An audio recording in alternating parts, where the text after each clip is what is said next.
Hi guys, our next topic is inflation.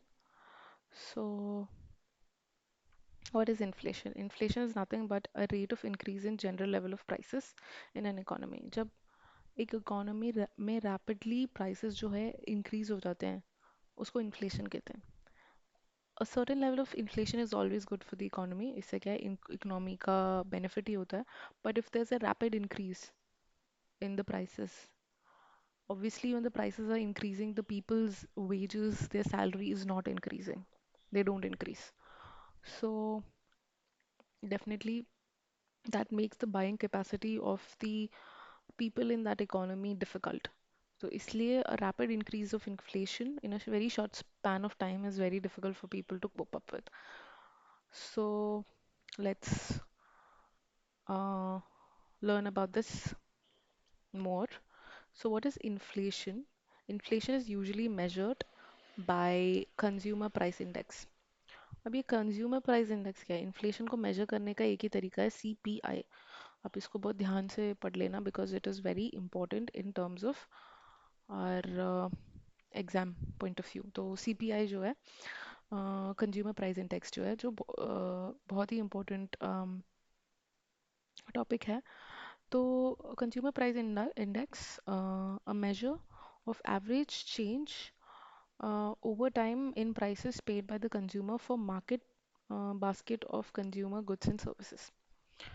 तो ये कुछ नहीं है. A measure, it's a basically a measure of average change over time in prices. Prices में जो है average change कितना हुआ है prices में paid by consumers for a market basket of consumer goods and services. वो क्या है, कुछ कुछ गुड्स एंड सर्विसेज लेते हैं कि ये ठीक है, उसको कह रहे हैं कि बास market basket of goods and services. ठीक है, रैंडमली सिलेक्टेड थोड़े गुड्स एंड सर्विसेज लेते हैं कि जैसे कि एक बास्केट हो गया, इसमें मैंने डाल दिया कि ठीक है ये गुड ले लिया. ठीक है, ये सर्विसेज मैंने ले लिए, ये सर्विसेज ये सर्विसेज ये सर्विस. इसका एवरेज निकालते हैं, इस एवरेज का एवरेज प्राइस निकालते हैं. ठीक है, इसका एवरेज प्राइस निकाल के ये पता लगाने की कोशिश करते हैं कि भाई इसमें कितना चेंज आया है. और इससे इस चेंज को मेजर करना हम सीपीआई बोलते हैं. और सीपीआई क्या किस चीज़ में हेल्प करता है? इन्फ्लेशन. इन्फ्लेशन को हेल्प समझने में हेल्प करता है कि कितना इन्फ्लेशन हुआ है हमारे कंट्री में. ठीक है, इसे CPI is the basic indicator. ठीक है, CPI relates to all goods and services and indicates how fast average prices are rising across the economy generally. कि सीपीआई क्या करता है? Relates to retail goods and services. Goods and services, retail goods and services, CPI जो है relate करता है goods and services से and indicates कितना फास्टली, कितना जल्दी जो है average prices are rising across the economy generally. Across economy में कैसे प्राइसेस, एवरेज प्राइसेस कैसे चेंज हो रहा है. ठीक है, ये बताता है. The inflation of a specific good and services may be higher और lower than CPI. The maintenance of low level of inflation is critical economic objective. एक बहुत कम, थोड़ा सा तो होना चाहिए बट बहुत कम इन्फ्लेशन होना काफ़ी इंपॉर्टेंट है इकोनॉमिक के बेटरमेंट के लिए. ठीक है, इकोनॉमी के बेटरमेंट के लिए. Alternative measure of inflation also exist. For instance, look at the increase in cost of the manufacturing industry. Causes of inflation. ठीक है, Keynesians basically वो होते हैं जो fiscal policies को पढ़ते हैं. ठीक है, Keynesians consider there should be two major causes of inflation. दो major causes होते हैं जिससे inflation जो है बढ़ता है अपने इकोनॉमी में. एक है demand pull inflation. Inflation arises due to demand exceeding maximum output of economy with full employment. And cost push inflation increases the cost of raw material or the labor, lead to increase in unit cost of production which inevitably lead to price increases as higher costs are passed to consumer. The term imported cost push inflation is used to increase cost are rising the imported goods.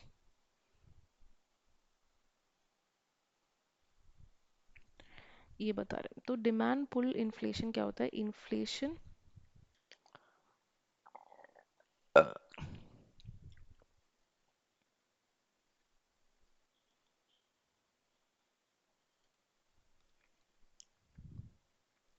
so coming to the reason for the causes for inflation. So as we was I already read about it. There are two reasons. One is demand pull and cost push. Okay. So inflation arises due to demand exceeding the maximum output of the economy with full employment. This is what demand pull is.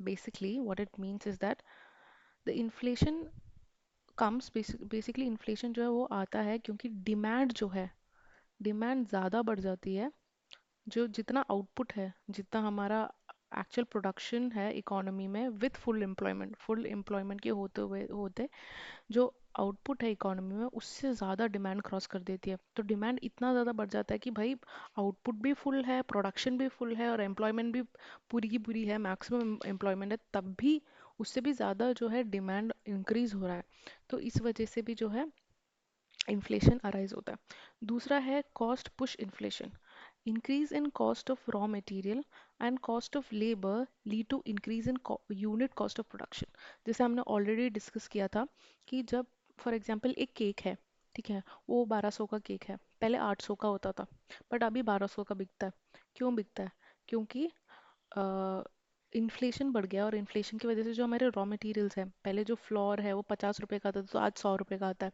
Sugar जो है वो 30 रुपए का आता था तो आज 55 रुपए का आता है तो ऐसे जो है हमारे रॉ मटेरियल्स है उसके भी जो प्राइसेस है वो इंक्रीज होने लगे और ये इसकी इंक्रीज की वजह से क्या है जो यूनिट कॉस्ट है कि एक प्रोडक्ट को बनाने का जो प्रोडक्शन कॉस्ट है वो बढ़ने लग गया अब which inevitably leads to price increase as as higher than cost has passed to the consumer. This term is imported cost push inflation is used if the increased cost arises on imported goods. As in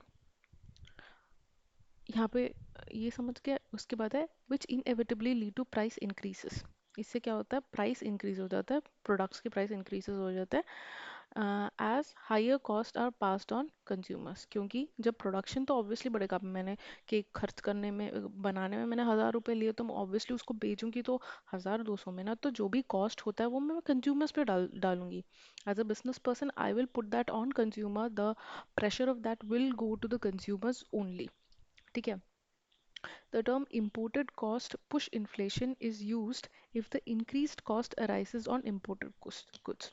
अब cost push inflation लेकिन imported cost in good in cost push inflation उन पे होता है अगर ये जो cost arise हो रही है वो इम्पोर्टेड गुड्स में हो रही है कन्वर्सली अब ये काइनेशन कंसिडर्स ये दो रीजंस अब कन्वर्सली मॉनेटरिस्ट बिलीफ मॉनेटरिस्ट के हिसाब से मतलब जो मॉनेटरी पॉलिसीज को फॉलो करते हैं जो सोचते हैं मॉनेटरी पॉलिसीज जो है वो सबसे बेस्ट मेथड होता है इन्फ्लेशन वगैरह को कंट्रोल करने के लिए उनके अकॉर्डिंग क्या inflation arises due to too much of money chasing too few goods मतलब बहुत ज़्यादा पैसा है इकोनॉमी में और बहुत कम गुड्स है तो डिमांड सप्लाई का जो है मतलब डिमांड तो है बट गुड्स जो है वो कम है सप्लाई कम है therefore in short terms inflation would be controlled by controlling the money supply को अगर हमने कंट्रोल कर दिया तो इन्फ्लेशन भी कम हो जाता है according to monetarist in long term inflation should be manage by improving economy stability to produce goods and services मतलब इन्फ्लेशन जो है उसको मैनेज करना चाहिए by economy's ability to produce मतलब गुड्स जो है अगर जितना डिमांड है उतना अगर सप्लाई हो गया ठीक है तो उस हिसाब से जो इकोनॉमी स्टेबल रहेगा इससे क्या है इन्फ्लेशन भी कंट्रोल में रहेगा अकॉर्डिंग टू मॉनेटरिस्ट तो मतलब ज़्यादा पैसा है कम गुड्स है और डिमांड काफ़ी ज़्यादा है इसके वजह से जो है इन्फ्लेशन आता है according to monetarist inflation is thought to be brought about by people's expectation as anticipation for future prices increases is built to wage negotiation to protect future real income. In turn, expected cost increases such as wage cost are built into output prices. The term wage price spiral suggests that inflation is going ongoing and inevitable. इसे क्या मतलब है? इसे ये मतलब है कि जो इन्फ्लेशन है ये बेसिकली आता है लोगों के एक्सपेक्टेशन से। बहुत बड़ा रोल प्ले करती है इन्फ्लेशन में। As anticipation for future prices increase, मतलब अगर लोग ये एक्सपेक्ट कर रहे हैं, पीपल लोगों का ये एक्सपेक्टेशन है कि फ्यूचर में जो है प्राइसेस इंक्रीज हो जाएंगे, is build into wage negotiation. इससे क्या होता है, वो लोग वेज को नेगोशिएट करने लग जाएंगे to protect future real incomes. तो इसमें क्या होगा कि वेज इंक्रीज हुआ, इन टर्न क्या हुआ, एक्सपेक्टेड कॉस्ट इंक्रीजेस। मतलब कंपनी एक प्रोड्यूस कर रहा है, लेबर कॉस्ट इंक्रीज हो जाता है such as wage cost to build a output price, मतलब जो लास्ट फाइनल प्राइस है उसमें जो है ये भी जुड़ जाता है। The term wage price spiral suggests that inflation is an ongoing and inevitable, inflation जो है वो बहुत ongoing process है और inevitable होता है। इसको कहते हैं wage price spiral। इसको मैं हाईलाइट कर देती हूँ, और ये imported cost push inflation जो है इसको भी हाईलाइट कर देती हूँ। ठीक है, और यहाँ पे ये जो CPI है इसको भी हाईलाइट करते हैं, जो इम्पोर्टेंट पॉइंट्स है ये तो ऑब्वियसली है।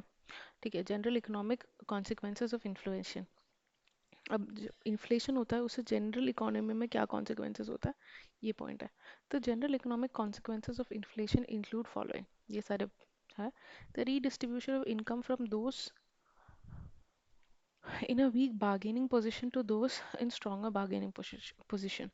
Those in strong bargaining position are able to maintain a real value of their income। ठीक है, मतलब इनकम जो है रीडिस्ट्रीब्यूट हो जाता है, जिनके पास कम बार्गेनिंग पोजीशन है उनसे पैसा जो है जिनके पास ज़्यादा बार्गेनिंग पोजीशन है उनके पास आ जाता है, क्योंकि जो ज़्यादा स्ट्रॉन्ग पोजीशन में होता है वो अपना real value of income, income का रियल वैल्यू समझ पाता है। Distinctive to save as purchaser power of investment may be reduced। Incentive to save, ज़्यादा सेव करने की कोशिश करते हैं, क्योंकि परचेज प्राइस ऑफ इन्वेस्टमेंट, कोई भी इन्वेस्टमेंट खरीदने का परचेज प्राइस है वो बहुत कम हो जाता है, तो लोग क्या करते हैं वो पैसा सेव करने लग जाते हैं। तो सबसे पहले क्या होता है, एक रीडिस्ट्रीब्यूशन होता है, ज़्यादा स्ट्रॉन्गर प्राइसेस वालों के पास, मतलब जो ऑलरेडी रिच है, जैसे कि जो बार्गेनिंग पोजीशन में जो प्रोडक्ट सेल कर रहे हैं उनके पास ज़्यादा पैसा आ जाता है, और वीकर पोजीशन में क्या होता है, जो बार्गेनिंग पोजीशन में होता है, और क्या होता है लोग ज़्यादा सेव करने लग जाते हैं। Then when inflation reaches very high levels, बहुत ज़्यादा high levels पे पहुंच जाता है, तो money can no longer carry out its primary functions as medium of exchange and a store of value। जब इन्फ्लेशन रॉकेट लेवल हाई हो जाता है, बहुत ज़्यादा बढ़ जाता है, तो जो पैसे हैं वो अपना फंक्शन खो बैठती है as a medium of exchange, store of value, मतलब वो पैसे भी कम पड़ जाते हैं तो इस उसी का वैल्यू भी कम हो जाता है। The fall in exchange rate में काफ़ी ज़्यादा फॉल होता है। A need for higher nominal rate interest rates, interest rates भी हाई हो जाता है, हाई इंटरेस्ट रेट होता है, हाई एक्सचेंज रेट्स हो जाता है, अम, जो मनी का प्राइमरी फंक्शन होता है वो कम हो जाता है, उसके बाद रीडिस्ट्रीब्यूशन होता है और लोग ज़्यादा सेव करते हैं।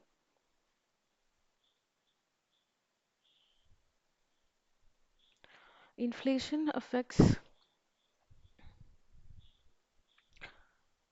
Inflation affects business operations in numerous ways, including entrepreneurial activities is reduced. It is harder to estimate the likely returns from new ventures, and the higher interest rates make borrowing more expensive।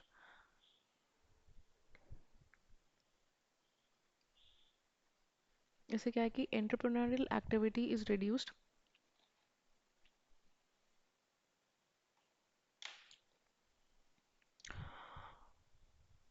as it is higher to estimate the likely returns from new venture। तो लोग जो है, जो business के लोग हैं वो लोग ज़्यादा इन्वेस्ट नहीं करते न्यू बिजनेसेस में, क्योंकि उनको लगता है कि रिटर्न नहीं मिलेगा, क्योंकि इन्फ्लेशन अभी इतनी ज़्यादा है। ज़्यादा interest rates make borrowing more expensive. Borrowing जो है काफ़ी ज़्यादा एक्सपेंसिव हो जाती है, क्योंकि अगर उनको न्यू वेंचर भी करना है तो अगर उनको लोन्स अप्रूवल और इन सब की ज़रूरत है तो बहुत ज़्यादा हायर इंटरेस्ट होता है, इसकी वजह से जो है बोरोइंग भी बहुत एक्सपेंसिव हो जाती है. International competitiveness suffers, the prices rise faster than those in foreign competitors. Increased uncertainty reduces new investments by existing business. New business बहुत ज़्यादा सफ़र करती है एग्जिस्टिंग बिजनेस के साथ, क्योंकि बहुत अनसर्टेनिटी होता है न्यू बिजनेस को फंक्शन करने के लिए. Higher interest rate reduces the number of profitable investment opportunities, reducing the level of investment. बहुत ज़्यादा हायर इंटरेस्ट रेट की वजह से जो है कम इन्वेस्टमेंट अपॉर्चुनिटीज़ होती है. इसे क्या है, इन्वेस्टमेंट लेवल जो है वो रिड्यूस हो जाता है. In period of rapid inflation, बहुत ज़्यादा अगर इन्फ्लेशन हो तो significant costs are added to the industry because of the need to search the best price currently available for goods and services required and be constantly updated by the selling price. ये खुद पढ़ लेना, इसमें ज़्यादा कुछ है नहीं और ना ज़्यादा कुछ इम्पोर्टेंट है. जो इम्पोर्टेंट है यहाँ पे कवर हो गया. बस कुछ कुछ चीज़ें जो अफेक्ट करती है बिजनेस को, it's not that important. just give it a read here and then we'll move to the next topic. Thank you guys.